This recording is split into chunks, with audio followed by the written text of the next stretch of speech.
हमें वहां पे चारा भी चाहिए था। तो बैल के चारे के लिए हम वहां पे अपने खेत के अंदर चने भी उगाते थे, हम वहां पे अपने खेत के अंदर मेथी भी उगाते थे, हम वहां पे अपने खेत के अंदर गवार भी उगाते थे। ये जो सारी की सारी फसलें हैं, सरसों भी उगाते थे। ये सारी की सारी जो फसलें हैं, ये वायु से नाइट्रोजन लेके और धरती के अंदर नाइट्रोजन फिक्सेशन करती हैं। हम सिर्फ जो है गेहूं और धान पर आधारित नहीं थे।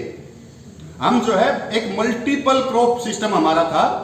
जो 1 एकड़ जमीन थी, 1 एकड़ जमीन के अंदर ही हम जो है एक लाइन के अंदर गेहूं उगा लेते थे, दूसरी लाइन के अंदर हम चने उगा लेते थे, तीसरी लाइन में हमारी मेथी होती थी, चौथी लाइन में हमारी सरसों होती थी, पांचवी लाइन के अंदर हमारी जो है गाजर मूली इस टाइप के सब्जियां होती थी।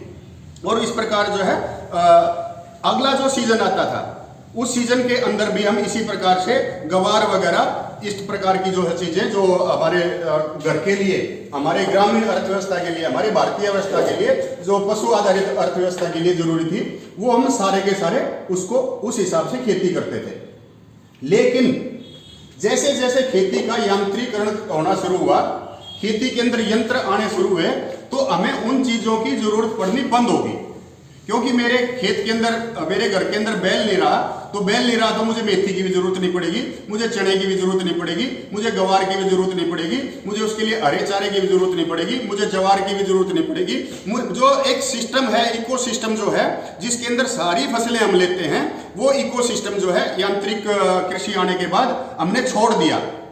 उसके बाद जो कृषि है वो पूर्णतया बाजार आधारित होगी। बाजार ने हमें ट्रैक्टर दे दिया, बाजार ने हमें डीजल दे दिया, बाजार ने हमें बीज दे दिया, और भाव हमें दिया नहीं गया। भाव जो किसान की जो लागत है, वो किसान की लागत किसान को दी नहीं गई, और जो किसान है वो सारी की सारी चीजें बाजार पे आधारित हो गया। पहले क्या था? पहले जो बीज है, बीज जो है हम गांव के अंदर अपना ही संरक्षित कर लेते थे, एक दूसरे से बीज ले लेते थे, तो उससे जो बीज का खर्चा है, वो बीज का खर्चा हमारा बिल्कुल भी नहीं था। दूसरा जो बैल था, जो किसान था, जिस किसान के पास एक बैल है, वो भी अपने आस पड़ोस से दूसरा बैल लेके डंगवारा प्रोसेस के द्वारा, भाईचारा प्रोसेस को फॉलो करते हुए, वो दूसरे से अपना बैल लेके और अपनी खेती में काम चला लेता था। जब दूसरे को जरूरत पड़ती थी तो पहले वाले से वो बैल लेकर अपना जो है काम चला लेता था। तो उससे जो सामाजिक सौहार्द था, सामाजिक जो आपस में जो प्रेम था, वो भी ज्यादा था। उसके बाद जो फसलें थी, फसलें भी इसी प्रकार से थी। फसलें हम जो है कभी भी, हमारी याद में जब मैं छोटा था, कभी भी बाजार से हम सब्जी लेने कभी गए ही नहीं। जो विभिन्न प्रकार के साग थे, वो साग ही हमारा भोजन होते थे। कभी हम चौड़ाई ले लेते थे, कभी हम बथुआ ले लेते थे, कभी हम कोंदरा ले लेते थे, कभी हम इस प्रकार से अलग अलग चीजें जो है लेते रहते थे। जो अलग अलग जो चीजें हैं वो हमारे घर में ही होती थी। तो उसके बाद क्या हुआ कि धीरे धीरे ये सिस्टम टूट गया और खेती जो हो घाटे का सौदा बन गया। यांत्रिक खेती आने के बाद क्या हुआ कि यंत्र आए, यंत्रों ने डीजल भोगना शुरू किया, और डीजल के उसने क्या किया, डीजल इकोनॉमिक्स को ही बढ़ाया।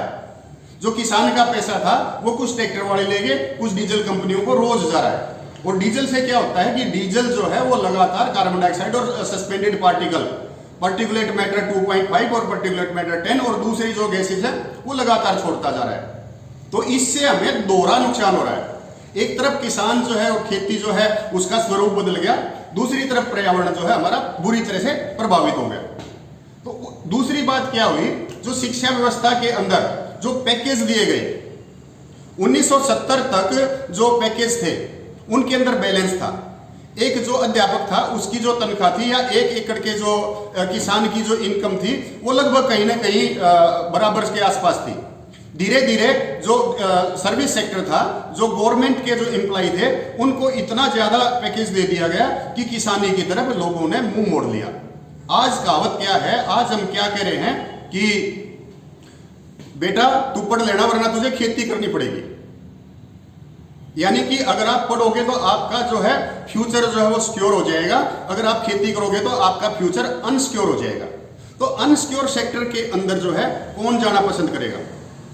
अनसिक्योर सेक्टर, यहाँ पे अनसिक्योर सेक्टर होने के कारण अब ये बात बन गई कि बाहर से छोटे छोटे देश जो है वो हमें एक्सपोर्ट कर रहे हैं, और हम यहाँ पे इतना बड़ा भूभाग होने के बाद, इतनी बड़ी कृषि व्यवस्था होने के बाद, इतना बड़ा वो होने के सारा सिस्टम होने के बाद हम आज जो है दूसरे देशों से चीज ले रहे हैं। तो इस खेती के स्वरूप को आगे आने वाले टाइम पे मार्केट के हिसाब से हमें बदलना पड़ेगा। मार्केट आज के दिन किस चीज की है?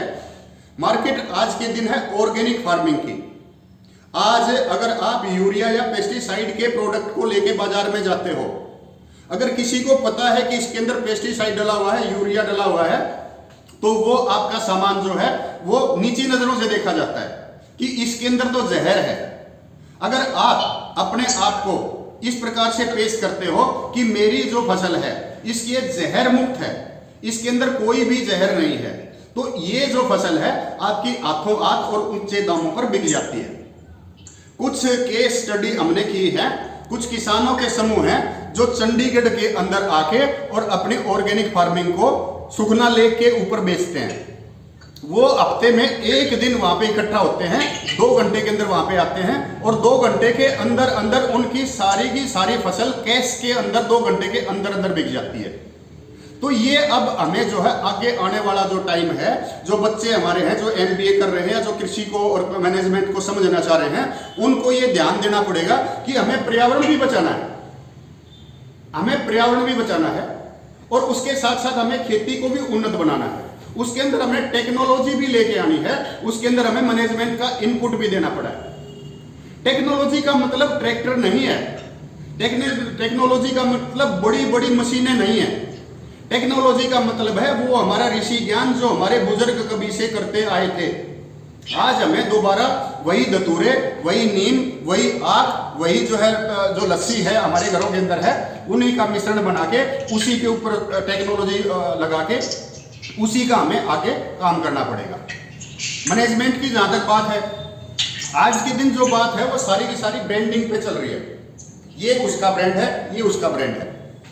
जो भी उत्पाद हम बेचें, कोई भी उत्पाद बेचें, उसको अपना ब्रांड बना के बेचें कि ये इस खेत का उत्पाद है और ये जो खेत है ये पूर्णतया जहर मुक्त है। तो उससे उसकी जो आपकी फसल है उसके जो है आपको अच्छे दाम मिलेंगे और आगे आने वाला जो वातावरण है वो प्रदूषण मुक्त होगा। धन्यवाद।